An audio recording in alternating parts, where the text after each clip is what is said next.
is me, Claire. It is VEDA day 27, and today I'm going to talk about you some movie recommendations from my personal library back there. I love all the movies that I have, but I just don't watch them as much as I used to. But I have a couple of piles of DVDs right next to me which would be movies I recommend. But honestly, just go see movies. I feel like movies are becoming a dying breed, or just going to the cinema itself. Because I love going to the cinema, I love seeing movies. I don't like watching them online like how a lot of people do, sadly. I just like seeing it on like the big screen because it just immerses yourself. And yes, I know I'm showing you DVDs, but I love seeing the movies, and I cannot wait for all the movies that are coming out over the summer. So on my DVD collection I chose, I think about 12. Yeah, I chose about 12. I'm actually going to talk about one more too. It's actually the first one I'm talking about right now. Is honestly, see any of the Harry Potter movies. Yes, I know I'm partial, but the cinematography is beautiful, and the actors, yes, you see actors grow up and mature, and it's just awesome. The first one I'm going to talk about is Nim's Island. It's actually based off a book, and it stars Abigail Breslin, Gerard Butler, and Jodie Foster. It is about a girl and her father who live on an island that's all to themselves. And they hang out with animals, and it's a very heartwarming movie. I quite like it, and one of the big things I love is the scenery, because it's based on an island, and it's just beautiful, and I love it. Next one is Oz the Great and Powerful. I saw this with my dad in theaters, and I absolutely loved it. Just the color scheme was amazing, going like the classic Wizard of Oz, going from sort of a sepia to just colors abound. It's just beautiful. I love it. And of course it stars James Franco, Mila Kunis, and all the people in here. And it's of course is about how Oz came to Oz, which I really love seeing those kind of backstories. Next movie is No Reservations. It stars Catherine Zeta-Jones and Aaron Eckhart, as well as Abigail Breslin. Yes, I have a partial to Abigail Breslin. She's awesome. It's actually about this woman who is a cook who has to take care of her niece, who is also her godchild. So it's really cute, and all the food looks really delicious, and it's just really interesting to see how the chef, Catherine Zeta-Jones' character changes throughout the entire film. Next is actually one of my favorite Disney movies, is Oliver and Company. I feel like this movie is so underrated.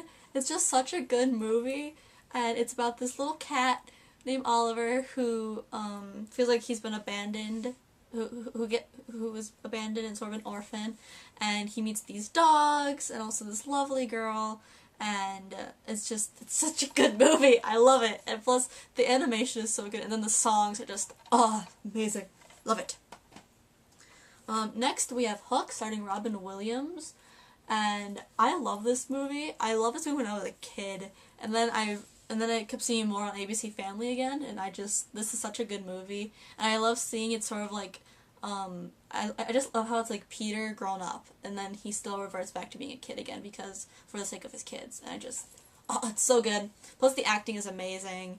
And I honestly did not know that Dustin Hoffman was Hook for like the longest time until I actually saw the credits, and I was like, what? It just doesn't look like him, and it's just a fun movie. Another one of my favorite Disney movies, and I think it's one of technically four, is The Aristocats. I love this movie because the song choices are awesome, and the storyline is hilarious but really heartwarming, and it's just so cute. I love this movie. It's just so adorable. Okay, I'm sort of partial to this movie, again because of Abigail Breslin. Yes, 3 movies in this collection have Abigail Breslin in them, but also because it's American Girl.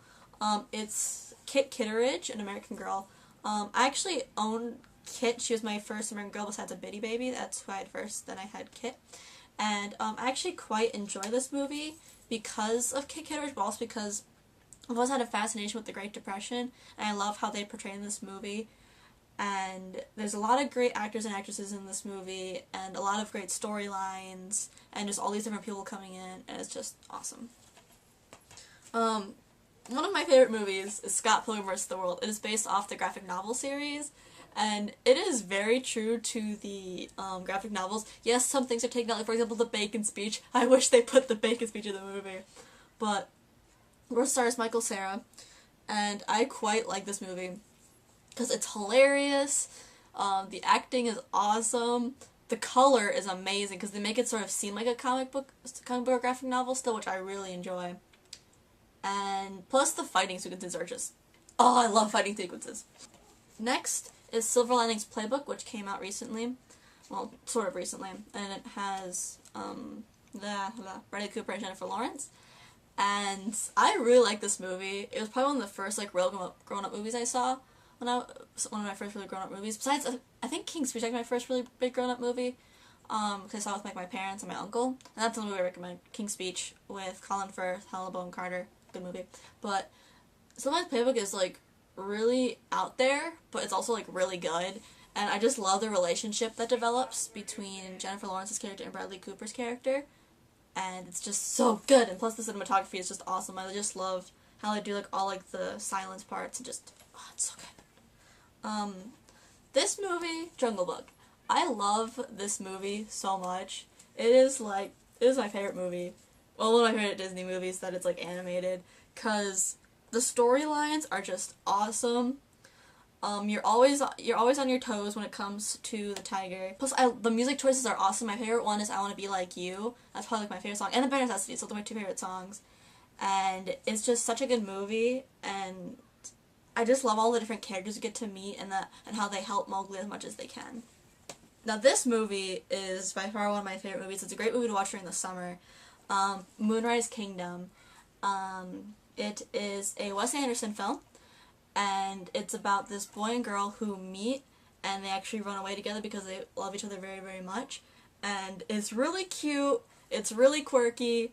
The colors are amazing, and I just really like this movie. Okay, I just really like this movie, and the relationship between the two kids is just awesome, and it makes me laugh, and it sort of made me cry at one point. Then there's also the technically for Disney film, but it's Studio Ghibli. My Neighbor Totoro. It's a really heartwarming movie. Plus the coloring and the animation is amazing. I also recommend any Studio Ghibli or Hayao Miyazaki film because all the stories have a heart to them, no matter what shape or form it's in. But I just really like My Neighbor Totoro. It's also Kiki's Delivery Service and The Secret World of Arrietty. Those are like some of my favorite. Those are my favorites. And then finally, I always recommend this film to anyone because honestly, it is like one of the most beautiful movies shot and a great storyline, and it is Hugo. Hugo is about an orphan boy who works in clock towers of a train station, and he meets this girl and her granddad, well, guardian, and you learn about the beginning of film as well as you see the beauty that is France. And it's just so good, and the cinematography is amazing. They're so true to the time period, and I absolutely love it. And then this movie I don't have it in my movie collection, but I would like to, and I was introduced to it last week, and it's called The Way, Way Back, and it is about a boy and his mom and his mom's boyfriend and his daughter go like this summer house, and he goes off to work at a water park, and he meets this guy, and it's a really good film. It has a lot of heartwarming moments and a lot of sad moments, but a lot of funny ones. That's like the majority of the most funny ones. So The Way, Way Back, and that's a really good film. And that's it for my recommendations. And so keep each other safe, keep faith, famous forever. I shall see you all tomorrow.